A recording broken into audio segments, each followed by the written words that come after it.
কখনো ভেবে দেখেছেন একটা ক্যামেরার পেছনে দুনিয়া কেমন হতে পারে? সো হ্যালো এভরিওয়ান, আজকে একটা ব্যাকড্রপের কাজ করব। সাডেনলি একটা শ্যুট পড়ে যায়, যেটার জন্য আমার একটা হোয়াইট ব্যাকগ্রাউন্ডের দরকার। যেহেতু আমার স্টুডিওটা একদমই নতুন, আমি টুকটুক করে আসলে এক একটা জিনিস করছি। এ ধরনের কাজটা আমার একদমই প্রথম করা। আমি আগে কখনো এ ধরনের কোনো মেশিন বা বোর্ডের কাজ আমি একা আসলে করিনি। তো সবই ইউটিউবের জন্য, ইউটিউব থেকে দেখে দেখে যতটুকু আর কি সম্ভব হয় আমার দ্বারা আমি করেছি। তো প্রথমে একটি স্যান্ডার নিয়েছি, এখানে সিরিজ কাগজ রয়েছে। তো সিরিজ কাগজটা আমি এখন এই স্যান্ডারে অ্যাটাচ করছি। প্রথমবার এ ধরনের কাজ, তাই আসলে অনেক ভুল ত্রুটি হতে পারে। একটু ভয় পাচ্ছিলাম যে আসলে এই কাজ করতে পারবো কিনা, বাট ইউটিউবে দেখে মনে হলো যে না, সম্ভব। তাহলে দেখা যাক ইউটিউব থেকে শিখে কোনো কিছু আসলেই বানানো সম্ভব হয় কিনা।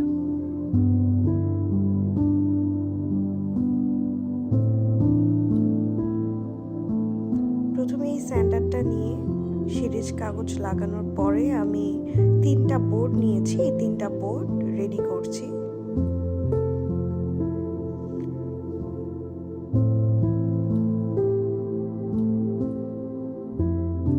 সিরিজ কাগজ দিয়ে পুরো বোর্ড 3টি স্যান্ড করার পরে এখন পুডিং রেডি করছি।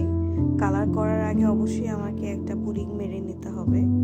আসলে এটাকে পুডিং বলে আর পুটিং বলে আমি অ্যাকচুয়ালি জানি না, বাট দেখে স্পেলিং দেখে আমার মনে হলো পুডিং, তাই আমি পুডিং বলছি। আপনারা কেউ জেনে থাকলে সঠিকটা আমাকে জানাবেন অবশ্যই। প্রথমে আমি কিছু কালার নিয়েছি। যেহেতু আমি হোয়াইট কালার করব, তাই আমি হোয়াইট কালারটাই প্রেফার করছিলাম। হোয়াইট কালারের সাথে এখন কিছু চকের গুঁড়া মিশাবো। ব্যাস, আমার এখন পেস্টটা রেডি করতে হবে, তাই আমি পুরো বোর্ডটার মধ্যে পুডিং লাগিয়ে নিচ্ছি।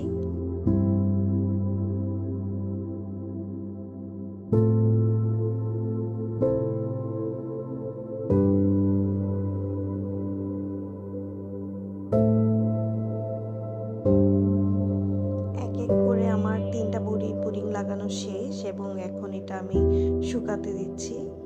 অ্যান্ড এখানে আপনি কালার ডিফারেন্স কিছুটা দেখতে পাবেন, কারণ আমি প্রথমে হোয়াইট কালার দিয়ে করেছি, বাট আমার কাছে কালার কম থাকার কারণে আমি কালারটা শিফট করে আমি একটা অ্যাশ কালার ছিল, অ্যাশ কালারের সাথে পুডিংটা মেক করি। দেন এটা শুকিয়ে যাওয়ার পর আমি আবার এটাকে স্যান্ড করে নিচ্ছি,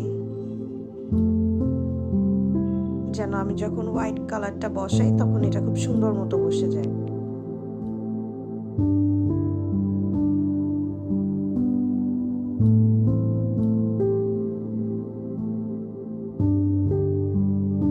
অ্যান্ড ট্রাস্ট মি, এই কাজটা করার সময় আমি পুরা সাদা হয়ে গেছিলাম।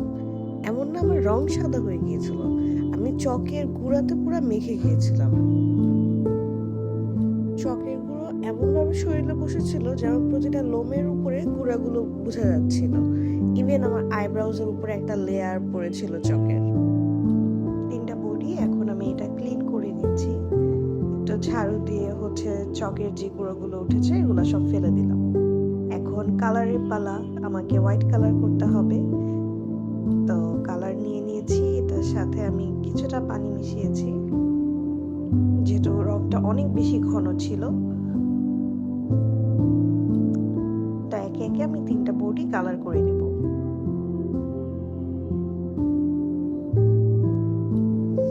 তিনটা বডি আবার কালার করা শেষ, এবং এই কালার করার শেষে এখন ফ্রেম বানাতে হবে। তো এখানে আমাদের ফ্রেম বানানোর কাজ চলছে।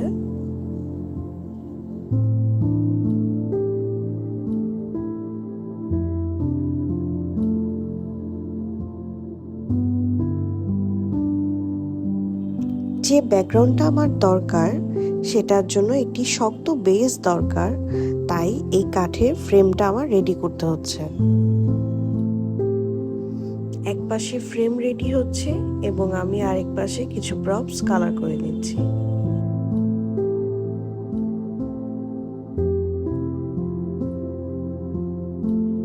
ফ্রেমটা রেডি হয়ে যাবার পর সেই বোর্ডগুলো ফ্রেমের উপরে বসানোর পালা।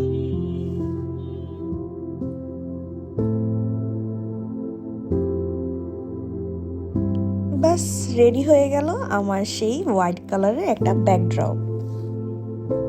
এবার শুট করার পালা।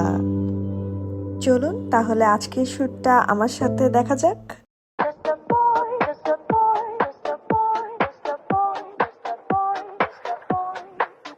魔界の空でピカピカ渋谷区までも心はプラ笑って走ってドキドキルンちょっと変なパワーがバン黒い翼フラフラスウェイでも夢を諦めくブライトネスプレイ子供みたいにほらほらおい俺はまだまだ just a boy